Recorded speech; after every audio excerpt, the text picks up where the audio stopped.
2027 में कांग्रेस की सत्ता में वापसी हो पंजाब में, ये आप पर बड़ी जिम्मेदारी होगी। तो आप चैलेंजेस क्या देखते, क्या चुनौतियां हैं?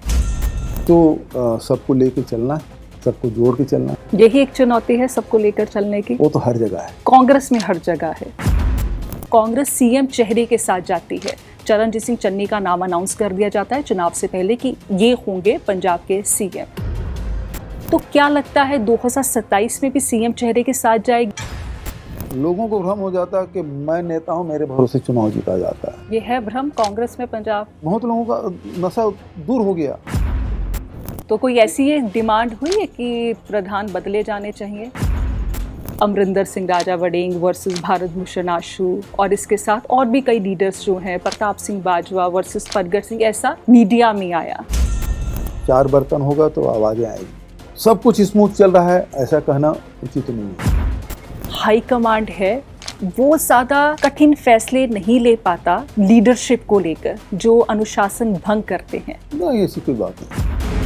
अनुशासन भंग करने वाले हैं वो पार्टी को नुकसान पहुंचाते रहते हैं, और जो हाई कमांड है वो कमज़ोर पड़ जाता है उनके साथ। सत श्री अकाल, मेरा नाम है अर्शदीप कौर, तुसी देख रहे हो दैनिक सवेरा। पंजाब 'ਚ ਕਾਂਗਰਸ ਮਜ਼ਬੂਤੀ ਦਾ ਦਮ ਭਰਦੀ ਹੈ, ਕਈ ਵੱਡੇ ਚਿਹਰੇ ਨੇ, ਪਰ ਆਖਰ ਕਮੀ ਕਿੱਥੇ ਰਹਿ ਰਹੀ ਹੈ? ਸਾਡੇ ਨਾਲ ਨੇ ਕਾਂਗਰਸ ਦੇ ਸੀਨੀਅਰ ਲੀਡਰ, ਛੱਤੀਸਗੜ੍ਹ ਦੇ ਸਾਬਕਾ ਮੁੱਖ ਮੰਤਰੀ ਤੇ ਪੰਜਾਬ ਦੇ कांग्रेस इंचार्ज भूपेश बघेल जी। उन्होंने गलबात कर दे। बहुत बहुत स्वागत है जी। सत श्री अकाल जी, नमस्कार। आपने इंचार्ज का जो पद संभाला है, कैसे आपने पंजाब को समझा है, कितना समझा है अब तक? देखिए, पंजाब आए मुझे बहुत ज़्यादा दिन नहीं हुआ, लेकिन बचपन से पंजाब के बारे में सुनते रहे, जानते रहे, घूमने भी आते रहे, कुछ राजनीतिक कार्यक्रमों में आते रहे, लेकिन दूसरे स्थानों से आप देखेंगे तो पंजाब का अपना अलग वजूद है, अलग पहचान है जी।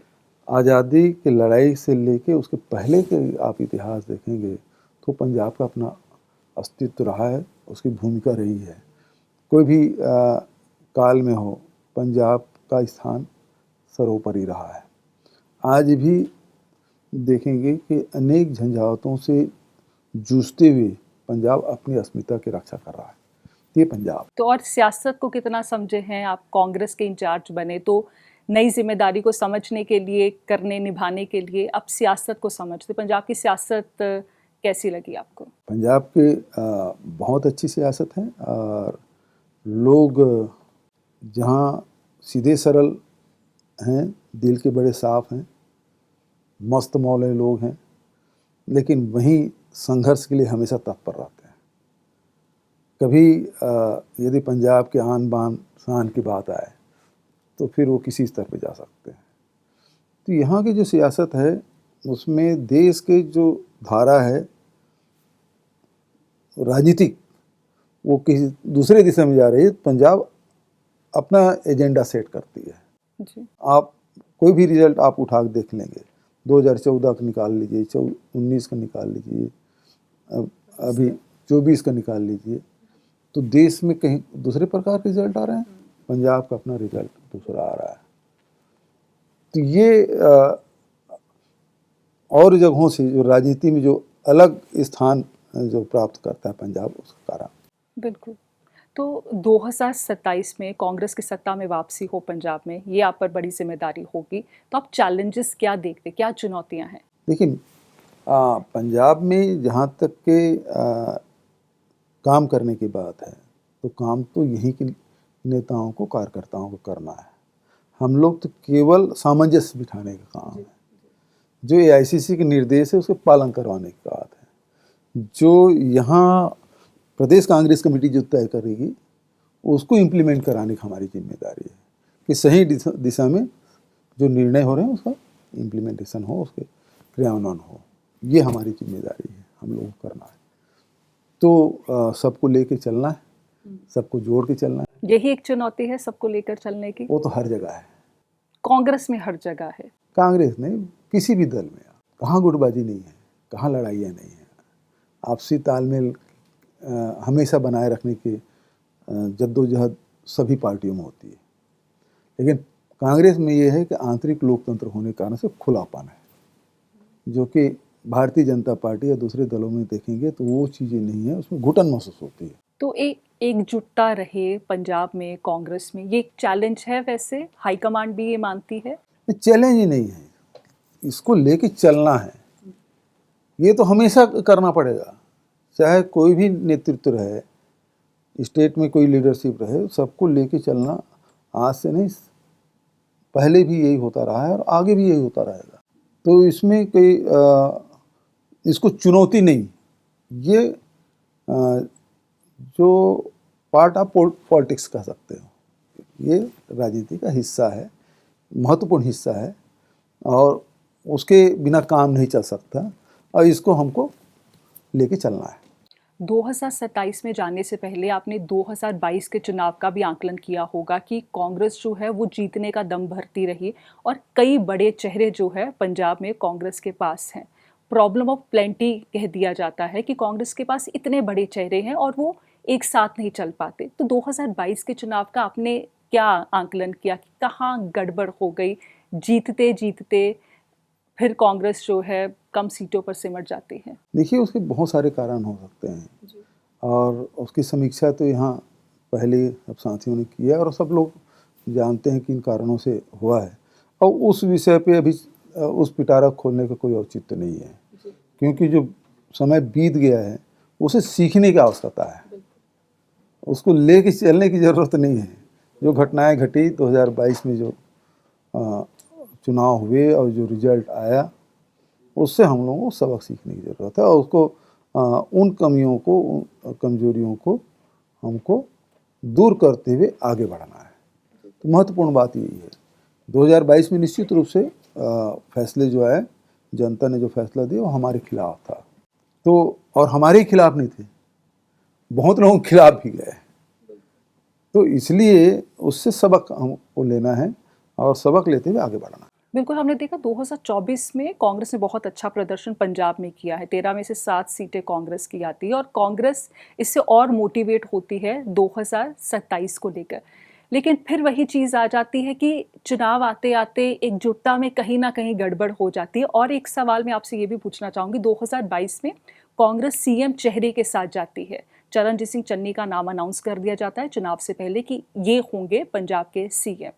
तो क्या लगता है 2027 में भी सीएम चेहरे के साथ जाएगी या कुछ ना कुछ कांग्रेस ने सीखा है उससे?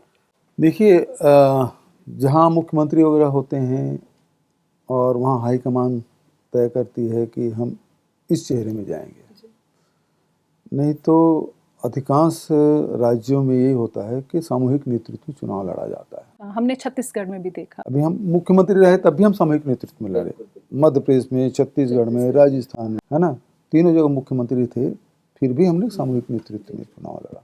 कई बार हाईकमान फैसला करती है कि हमारा चेहरा मुख्यमंत्री चेहरा ये है, कई बार ये फैसला करती है कि हम सामूहिक, अधिकांश समय में यही रहता है सामूहिक नेतृत्व में चुनाव लड़ता है। तो ये बहुत बड़ा विषय नहीं है, ये हाईकमान का विषय है और मेरा विषय नहीं है ना। तो इस मामले में हाईकमान फैसला करेगी और मैं समझता हूँ कि अधिकांश समय जब सामूहिक नेतृत्व में जाते हैं तो कहीं कहीं अपवाद हो सकता है कि हम किसी की चेहरा सामने रख के लड़ें। तो ये विशेष रूप से हाईकमान का विषय है। दूसरी बात यह है कि यहाँ मुद्दों की राजनीति होती है पंजाब में, और कभी किसान का मुद्दा होता है, कभी और कोई मुद्दा हो जाता है, कभी युवाओं का, बेरोजगारी का, कभी नशे का। तो अलग अलग मुद्दे हैं जो प्रभावित करते हैं, क्योंकि सीमावर्ती राज्य होने के कारण से अंतर्राष्ट्रीय मुद्दे भी इसको प्रभावित करते हैं। तो बहुत सारे कारण हैं, लेकिन लोगों को भ्रम हो जाता है कि मैं नेता हूं, मेरे भरोसे चुनाव जीता जाता है। ये है भ्रम कांग्रेस में पंजाब के कई नहीं, बहुत लोगों का नशा दूर हो गया, चाहे हमारे पार्टी के अंदर के हो, जो पार्टी से बाहर गए उनका भ्रम टूट गया, अपनी सीट नहीं बचा पाए, और जो दूसरे दल में हैं उनको भ्रम था, उसको भी जनता ने सबका नशा उतार दिया। तो जनता ही सर्वोपरि है। जनता चाहे जिसे चाहे अरसम बिठा दे, जिसे चाहे फारसम पटक दे, लेकिन महत्वपूर्ण बात है कि जनता की जो भावना को जो टच करेगा वो हमेशा यहाँ सफल रहा है। तो महत्वपूर्ण जनता क्या चाहती है, यहाँ के किसान, यहाँ के नौजवान, यहाँ के महिलाएं, यहाँ के व्यापारी, ये लोग क्या चाहते हैं, ये महत्वपूर्ण विषय है। कई बार ये चर्चा उठी है, जो प्रधान हैं वो बदले जाएंगे पंजाब कांग्रेस के, बीच बीच में ये चर्चाएं क्यों चलती हैं, कौन उड़ाता है ऐसी चर्चा? ये चर्चा है जो मेरे सामने बैठे हैं उसके जो उस वर्ग के लोग आते हैं, जो मीडिया के लोग हैं, वो ज़्यादा इसमें इंटरेस्ट लेते हैं क्योंकि खबर चलानी है, चटपटा खबर हो। कई बार कहते हैं कि कांग्रेस के अंदर से ही ऐसी चीजें उड़ जाती हैं और फिर मीडिया चलो उनके साथ खेल लेता हाँ, है। तो वो सूत्रों से पता चला। जी। वो जो सूत्र है वो कभी पता नहीं चलता, लेकिन इस प्रकार की खबरें चलती रहती है। और इसमें भी मैं ये कहूँगा कि यह हाई कमान का अधिकार क्षेत्र है कि कब किसको क्या जिम्मेदारी देना है। पर आप ब्रिज हैं, आप पंजाब कांग्रेस के बीच और हाईकमांड के बीच आप एक ब्रिज हैं, आप इनकी चीज़ें जो है हाईकमांड तक लेकर जा रहे हैं। बिल्कुल सही बात है। तो कोई ऐसी एक डिमांड हुई है कि प्रधान बदले जाने चाहिए? देखिए, सबसे पहली बात तो ये है कि ये कार्यकर्ताओं की बात नेतृत्व को बताना और नेतृत्व का जो संदेश है वो कार्यकर्ताओं, स्टेट के लीडरशिप और कार्यकर्ताओं को बताना। ये जिम्मेदारी निश्चित रूप से जो प्रभारी महामंत्री हैं, सचिव है, इनका दायित्व होता है। एक ब्रिज का काम करते हैं, वो बिल्कुल सही बात। लेकिन ये डिमांड आई कि नहीं आई है, अभी तक की तो ऐसी कोई बात है ही नहीं। जो बात है वो केवल मीडिया तक का है। और जैसे मैं अमृतसर में आया, पहले मत्था टेका, उसके बाद जब मीडिया से बात किया तो मैंने वहीं स्पष्ट कर दिया कि हाई कमान का आशीर्वाद, उनका समर्थन हमारे यहाँ के प्रधान पर है और एलओपी पर है। उसके बाद से कोई डेवलपमेंट नहीं है, तो ये अभी कोई विषय नहीं है। फुल स्टॉप लग गया। जब आपकी पहली मीटिंग हुई थी, वही मीडिया में जो चर्चाएं हुई थी कि तकरीबन 5-6 घंटे वो मीटिंग चलती है, लीडर्स जो है अपनी तकरार जो है आपके सामने भी वो रखते हैं, अमरिंदर सिंह राजा वड़ेंग वर्सेस भारत भूषण आशु, और इसके साथ और भी कई लीडर्स जो हैं, प्रताप सिंह बाजवा वर्सेस परगट सिंह, ऐसा मीडिया में आया। तो वो जो सुनने को मिला उसमें कितनी सच्चाई, और क्या वो चीज़ें शांत हो गई हैं, हो रही हैं? उसके बाद फिर लगातार हमारी बैठकें चंडीगढ़ में भी है, दिल्ली में भी हुई है। और ऐसा है कि जब 4 बर्तन होगा तो आवाज़ें आएगी। और सब कुछ स्मूथ चल रहा है ऐसा कहना उचित नहीं है, लेकिन परिवार के बीच में कोई काम करेगा तो हो सकता है कि मैं जो काम कर रहा हूँ उससे आप सहमत ना हो, आप जो काम कर रहे हैं उससे वो सहमत ना हो। तो जो असहमति है उसको व्यक्त करना कोई लड़ाई झगड़ा नहीं है। अपने विचारों को व्यक्त कर, मैं ऐसा सोचता हूँ, आप कहेंगे वो सोचते हैं। परिवार में 4 सदस्य हैं, 4 अलग अलग प्रकार के सोचेंगे, लेकिन जब एक कोई निर्णय हो जाता है उसके बाद सब काम करने शुरू करते हैं। आखिर ये मीटिंगें क्यों होती है? सुनने के सुनने लिए, के लिए, सुलझाने समझने के के लिए। लिए। हाँ, मतलब एक विषय आया है भाई, इसको किस प्रकार से हमको डील करना है, ये हमको तय जब करना होता है तो उसमें फिर अलग अलग एंगल से लोग देखते हैं और बात करते हैं। उसके बाद सर्वोन्मति बनती है, फिर आगे बढ़ते हैं। तो ये लगातार ये प्रक्रिया हमारी चल रही है, इसमें कोई शंका नहीं है कि इसको दिल्ली में भी 2 बार बैठकें हो गई, पंजाब में भी मैराथन बैठक हम लोगों ने किया कि अलग अलग इशू है। अभी इस बीच में अब ये उपचुनाव आ गया, इस कारण से सब लोग इधर लग गए हैं। अन्यथा इसके पहले जो हम लोग प्रोग्राम बना रहे थे उसमें काफ़ी चर्चाएं हुई, बहुत सारी चीज़ में सहमति बन गई है। थोड़े थोड़े बहुत विषय जो बचे हैं उसको लेके फिर हम लोग अगला जो प्रोग्राम हमारे ट्रेनिंग प्रोग्राम है, कार्यकर्ताओं के बीच में जाना है, बूथ को मजबूत करना है, इन विषयों को लेके हम लोग चलेंगे। उसके बाद फिर जनता के बीच में जाएंगे। अभी देखिए संविधान बचाओ रैली पंजाब में बहुत बढ़िया हो रहा है अभी, बल्कि जय हिंद जो सभा हुई पठानकोट में बहुत शानदार हुआ। तो सेना के सम्मान में जो कार्यक्रम हुआ तो बहुत शानदार हुआ। तो लगातार इस प्रकार से कार्यक्रम जो एआईसीसी के द्वारा और जो पीसीसी खुद तय करती है उन सबको लेकर हम लोग को चल रहा है। बिल्कुल। कांग्रेस जो है मजबूत होने का दम भरती है, हम बहुत सारे लीडर्स को सुनते हैं। और पंजाब की मैं फिर से बात दोहराती हूँ कि कांग्रेस के कई बड़े चेहरे हैं, प्रॉब्लम ऑफ प्लेंटी वो रहा है हमेशा। तो क्या लगता है हाईकमांड के नज़र में भी ये है, क्योंकि चुनाव तक एकजुटता होना बड़ा ज़रूरी हो जाता, वो 2022 में भी मोटे तौर पे नुकसान झेलना पड़ा। तो हम ये देखेंगे कि अभी सब ठीक नहीं है, लेकिन चुनाव आते आते सब ठीक कर लिया जाएगा। आप पर बड़ी जिम्मेदारी है ये हम सब की जिम्मेदारी है। और सब लोगों को देखिए, सब लोग चाहते हैं कि मैं आगे आऊँ, मुझे जिम्मेदारी मिले, ये तो स्वस्थ प्रतिस्पर्धा है और होना भी चाहिए। ये स्वाभाविक है, इतने बड़े चार। यहाँ तो साधु संत, एमएलए, एमपी, मुख्यमंत्री, मंत्री जो सब बने बने हैं, हम्म, जो संसार छोड़ चुके हैं, वो सब सरकार में बैठे हुए हैं।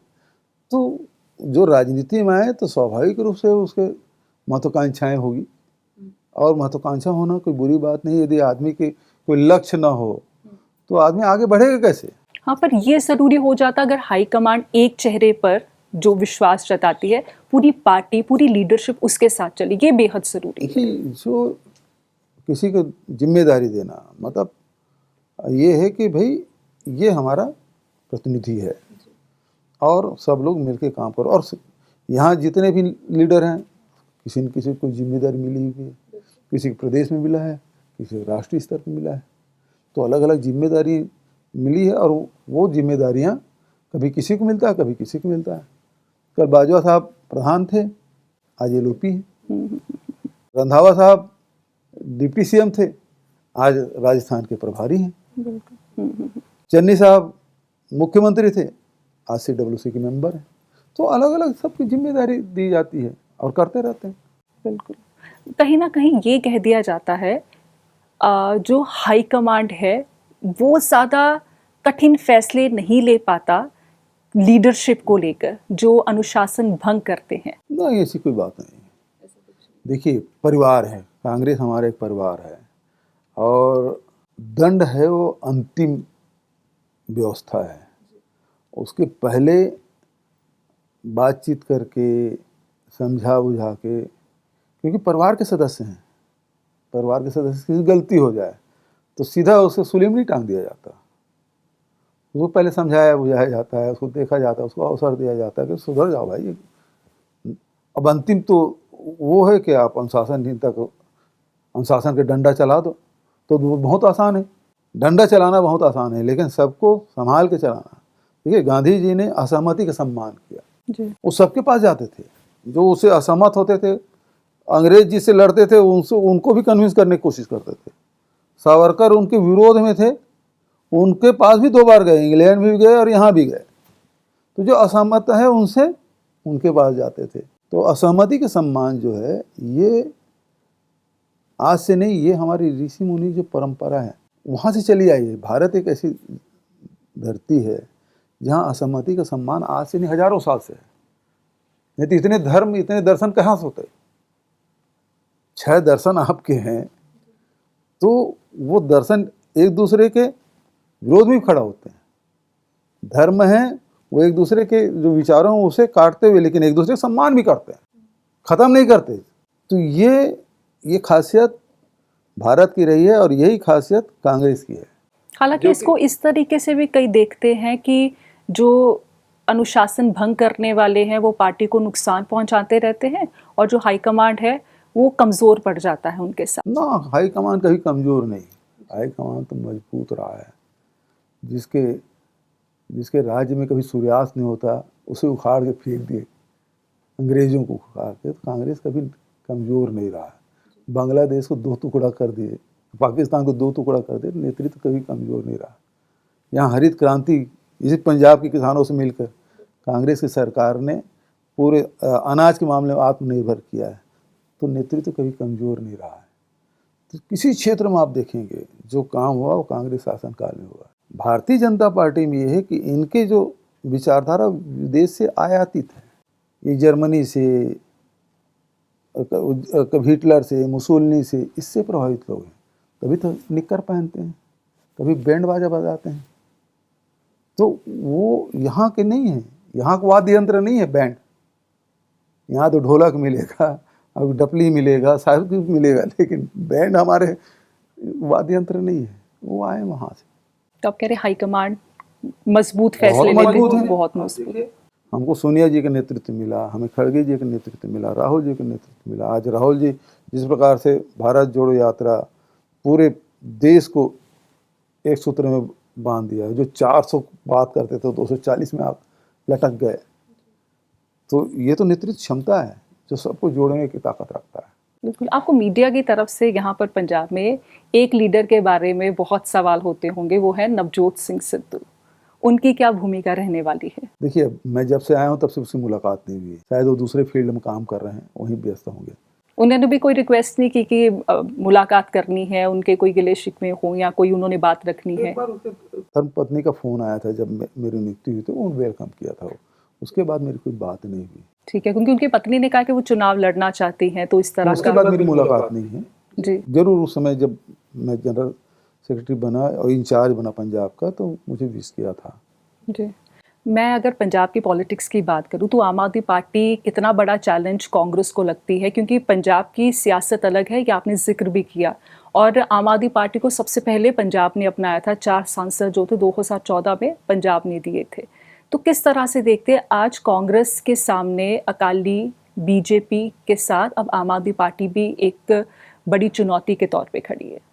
देखिए, ये बात अभी आम आदमी पार्टी सत्ता में है, मान साहब मुख्यमंत्री हैं, लेकिन इन 3-3.5 सालों में जो सरकार आम आदमी पार्टी जो जनता से वादा करके आए थे, वो कहीं पूरा होते ही दिखाई नहीं दे रहा। सब लोग सभी क्षेत्रों में निराशा है, चाहे युवा हो, किसान हो, मजदूर हो, व्यापारी हो, सभी क्षेत्रों में निराशा है। लॉ एंड ऑर्डर की स्थिति बेहद खराब है। नशा के बारे में वो बहुत देर में जागे हैं। अभी हमने तो शुरू से नशा के खिलाफ लड़ाई लड़ेंगे, लेकिन अब आम आदमी पार्टी में संकट ये है, पंजाब के लोग पूरे देश में और पूरी दुनिया में फैले हुए हैं, उस पर कोई कब्जा करे ये पंजाब के लोग बर्दाश्त नहीं करते। और आज हो क्या रहा है, दिल्ली में आम आदमी पार्टी पूरी तरह से साफ होने के बाद पूरा नेतृत्व है वो यहाँ पे विक्रम के ऊपर बैताल के रूप, जैसे विक्रम के ऊपर बैताल लद जाता था ना, वैसे ही पूरा बैताल के रूप में यहाँ आ गया है सारा नेतृत्व।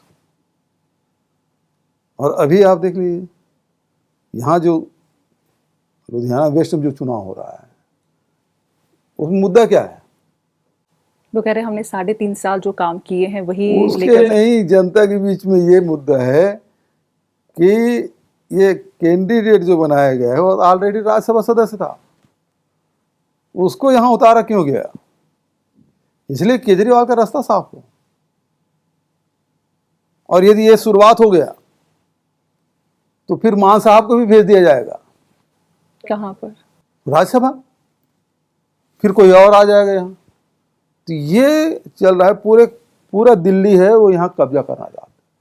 जब हम ये सवाल आम आदमी पार्टी से पूछते हैं कि कांग्रेस ऐसा कहती है कि दिल्ली वालों ने कब्जा कर लिया, दिल्ली के इशारे पे पंजाब की सरकार चलाई जा रही है, वो खास तौर पर कांग्रेस को टारगेट करते हैं कि भाई कांग्रेस भी तो हाईकमांड के इशारे पर चलती है, कभी भी कांग्रेस में कुछ होता है दिल्ली के द्वार पर खड़े हो जाते हैं। देखिए, मैं दूसरा उदाहरण नहीं दूंगा, पंजाब का उदाहरण दूंगा। जब इंडिया अलायंस की बात हुई और सभी दलों से समझौता की बात हुई, पंजाब नेतृत्व क्या बोला, स्टेट लीडरशिप, कि हम आम आदमी पार्टी के साथ कोई समझौता नहीं करेंगे।